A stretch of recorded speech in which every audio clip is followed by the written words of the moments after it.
এই সিঁড়িতে যে একবার ওঠে সে আর নিচে নামতে পারে না। একজন ছেলে শুধু একটু মজা করার জন্য সেখানে ওঠে, কিন্তু লাফ দিতেই তার হাত শক্তভাবে আটকে যায়। তার বন্ধুরা ভাবে সে মজা করছে, তাই তাকে টানার চেষ্টা করে, কিন্তু কোনো লাভ হয় না। তখন তারা বুঝতে পারে এটা আসলে একটি লেজেন্ডারি সিঁড়ি মনস্টার। হঠাৎ মনস্টার তার চোখ খুলে ফেলে, সে ছেলেটিকে নিয়ে যেতে চায়। সবাই আতঙ্কিত হয়ে সমাধান খুঁজতে থাকে, কিন্তু আশ্চর্যের বিষয় কেউই খুব বেশি ভয় পায় না, বরং একে একে সবাই সিঁড়িতে উঠে পড়ে।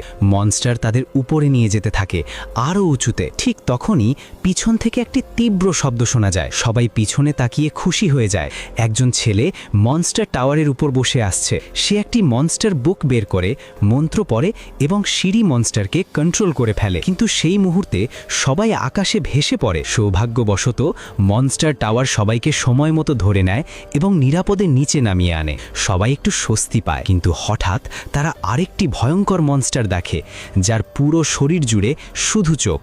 এটা দেখলে যে কারো দুঃস্বপ্ন আসবে, কিন্তু তারা প্রস্তুত ছিল। তারা জানতো এই মনস্টারের দুর্বলতা হলো পেঁয়াজ, তাই তারা পেঁয়াজের পানি দিয়ে বেলুন বানায়। একজন ছেলে প্রথম আক্রমণ করে, কিন্তু ব্যর্থ হয়। পরিস্থিতি খারাপ দেখে এক মেয়ে সব বেলুন একসাথে ছুঁড়ে মারে। পেঁয়াজের পানি মনস্টারের শরীরে পড়তেই তার শক্তি কমে যায় এবং পালানোর আগেই মেয়েটি তাকে একটি ম্যাজিক বইয়ের ভিতরে বন্দি করে ফেলে।